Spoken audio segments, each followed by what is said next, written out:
Assalamualaikum warahmatullahi wabarakatuh. Halo anak-anak, bagaimana kabarnya hari ini? Semoga kita semua dalam keadaan sehat walafiat. Pada kesempatan ini kita akan belajar di tema 2, subtema 4, menyayangi hewan, pembelajaran 5 dan 6. Apakah anak-anak sudah siap untuk belajar hari ini? Insya Allah anak-anak sudah siap ya untuk belajar hari ini. Sebelumnya kita berdoa terlebih dahulu. Berdoa dimulai. Bismillahirrahmanirrahim. Baiklah, Pak Rauf sudah mengirimkan absensi kehadiran melalui WA Group dengan Google Form. Silakan anak-anak mengisi absensi terlebih dahulu.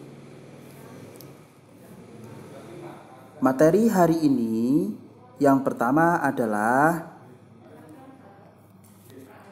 membuat gambar untuk menunjukkan pecahan sederhana. Yang kedua, pengalaman membantu pekerjaan di rumah. Yang ketiga, membaca dongeng. Dan yang keempat yaitu peran individu di masyarakat.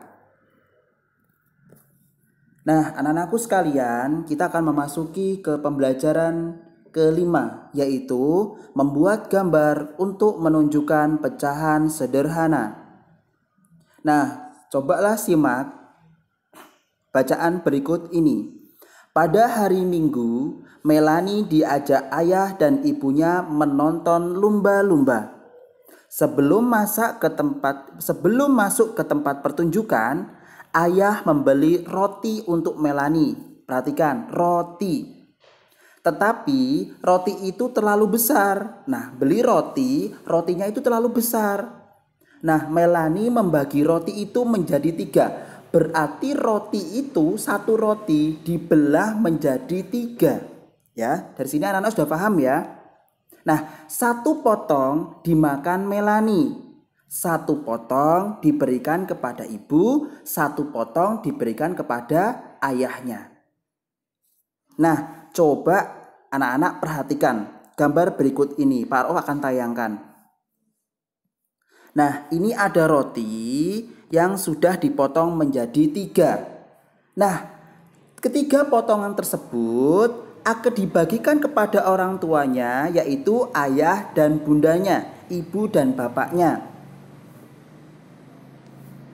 Selanjutnya, berapa besarnya setiap potongan kue itu? Kita tahu kalau satu roti yang dipotong menjadi 3 berarti 1/3. Kalau dipotong menjadi 4 berarti 1/4. Begitu ya, tergantung jumlah potongannya. Nah, perhatikan selanjutnya. Nah, 1/3, setiap potongan itu memiliki jumlah 1/3. Yang dimakan Melanie 1/3, dibagikan ibu 1/3, dibagikan ayah 1/3. Nah, anak-anakku sekalian,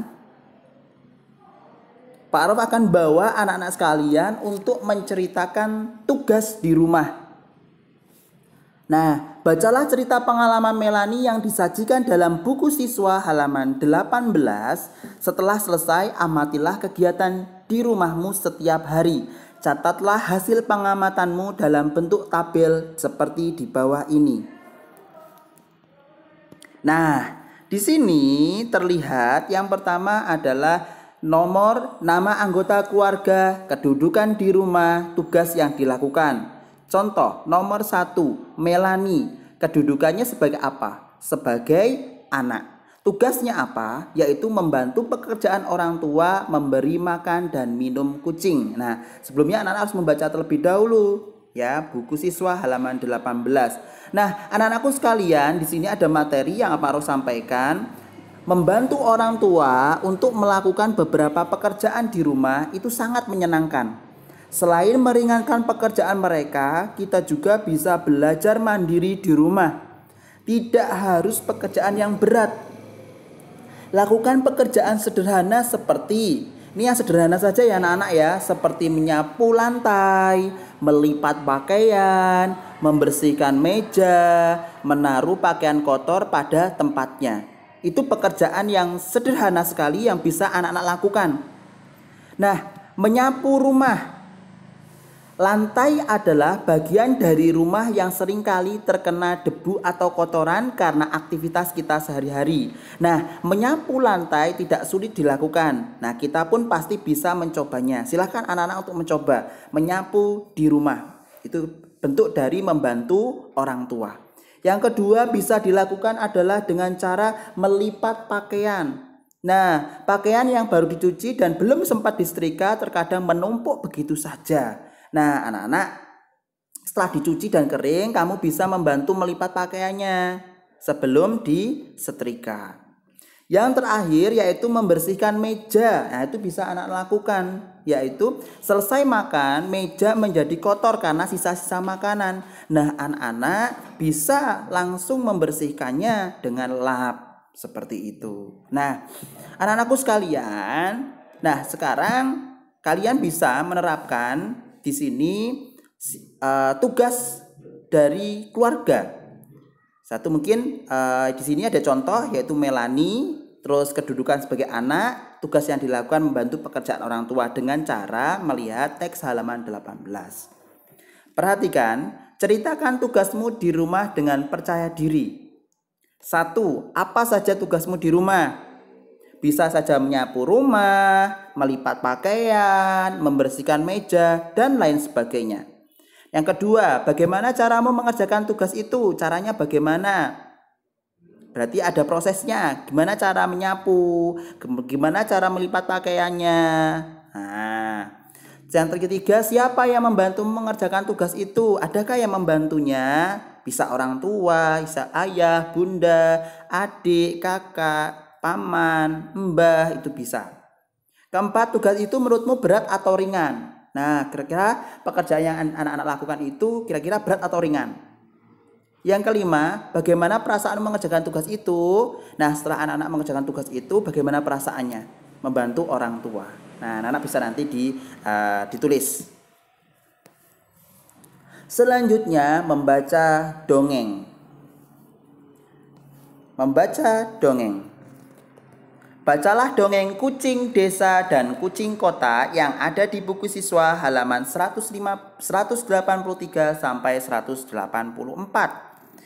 Nah, anak-anakku sekalian, itu anak-anak harus dibaca terlebih dahulu dongengnya. Nah, anak-anakku sekalian, berikut ini adalah hal-hal yang dapat disimpulkan dari dongeng di atas.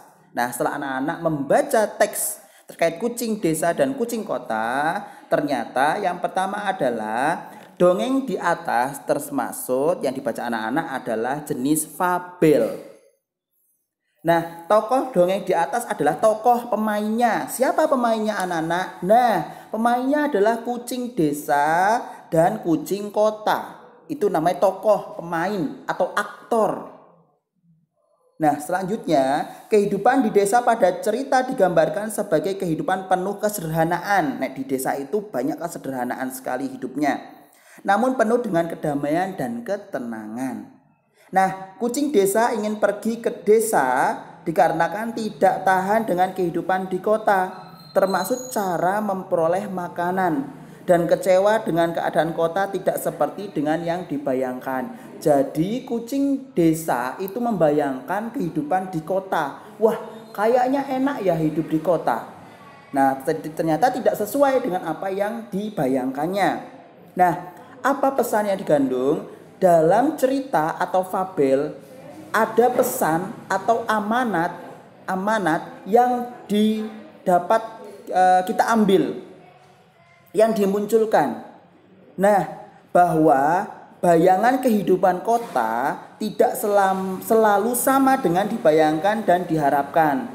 Ya, jadi kita membayangkan kehidupan di kota, ternyata tidak sesuai dengan kehidupan yang kita bayangkan. Wah, di kota itu enak, di sana makanannya enak-enak. Ternyata apa yang dirasakan oleh kucing desa tidak sesuai kan dengan harapannya.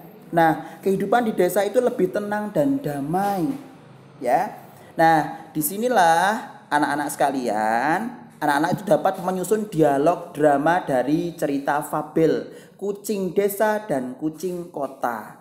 Nah, langkah-langkahnya seperti apa? Nah, langkah-langkahnya yang pertama adalah tentukan tokoh-tokohnya. Nah, anak-anak bisa mencari tokohnya siapa? Karena fabel berarti harus tokohnya binatang-binatang. Siapa yang mau jadi kucing? Siapa yang mau jadi kucing desa? Siapa yang mau jadi kucing kota?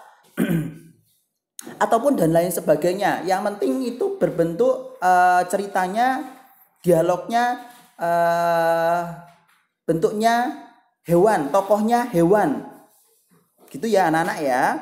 Nah, yang kedua, tuliskan kalimat narasinya. Dibuat dulu narasinya, ceritanya ditulis dulu. Nah, setelah itu yang ketiga, tulis kalimat percakapan dari setiap tokoh. Contohnya, kucing desa. Tanya dulu, boleh dengan kata-kata sapaan. Hai, apa kabar? Terus kucing kota menjawabnya, hai juga, kabarku baik. Seperti itu. Itu bentuknya yang dikatakan tulisan kalimat percakapan dari setiap tokoh. Nah, yang terakhir adalah tulislah keterangan yang menunjukkan ekspresi dan gerak-gerik tokoh. Nah, mungkin di situ bisa digambarkan kucing sedang melompat ke pagar. Setelah itu dilanjutkan lagi ceritanya. Begitu ya anak-anak ya, terkait membaca dongeng fabel. Nah, selanjutnya di sini peran individu di masyarakat. Peran kita di masyarakat itu seperti apa ya? Nah, apapun peran yang kamu lakukan harus dilakukan dengan disiplin. Jadi anak-anak ketika mendapatkan amanah dari siapapun itu, nah yang harus dilakukan yaitu dengan disiplin. Nah, setiap peran memiliki tanggung jawab. Contohnya, anak-anak di rumah seorang individu, ya kita ini individu satu orang, nah mempunyai tugas oleh orang tuanya untuk mengerjakan tugas di rumah. Nah, anak-anak harus disiplin. Kalau orang tua mengatakan anak jam 8 sudah mulai belajar, maka anak-anak sudah mulai belajar. Itu namanya disiplin, tidak molor-molor. Begitu ya anak-anak ya. Nah, selanjutnya kalau di masyarakat yang umum, nah kita akan mengetahui apa sih tugas sebagai peran individu di masyarakat umum. Nah, setiap peran akan diminta pertanggungjawabkan oleh Allah Subhanahu wa taala. Wah, kamu tuh diamanahi sebagai, contohnya kamu diamanahi sebagai besok kau udah dewasa ya, atau orang tua kalian jadi Pak RT, jadi Bu RW, jadi Bu Ketua PKK dan lain sebagainya. Nah, itu kalian juga harus bertanggung jawab. Nah, di setiap rumah ada yang bertanggung jawab misalnya dalam bidang keamanan, keuangan, kebersihan, dan sebagainya. Nah, anak-anak bisa menuliskan peran masing-masing berikut tugas yang dilakukan. Contohnya, ketua RT, tugasnya adalah menyusun rencana kerja. Ya. Jadi nanti contohnya menyusun rencana kerja apa? Membangun jembatan, membersihkan membersihkan selokan, membuat terasiring dan lain sebagainya dengan masyarakat. Nah, anak-anakku sekalian, terima kasih. Demikian pembelajaran hari ini. Semoga bermanfaat untuk anak-anak semuanya. Kita tutup bersama-sama dengan baca hamdalah. Alhamdulillahirabbil alamin. Assalamualaikum warahmatullahi wabarakatuh.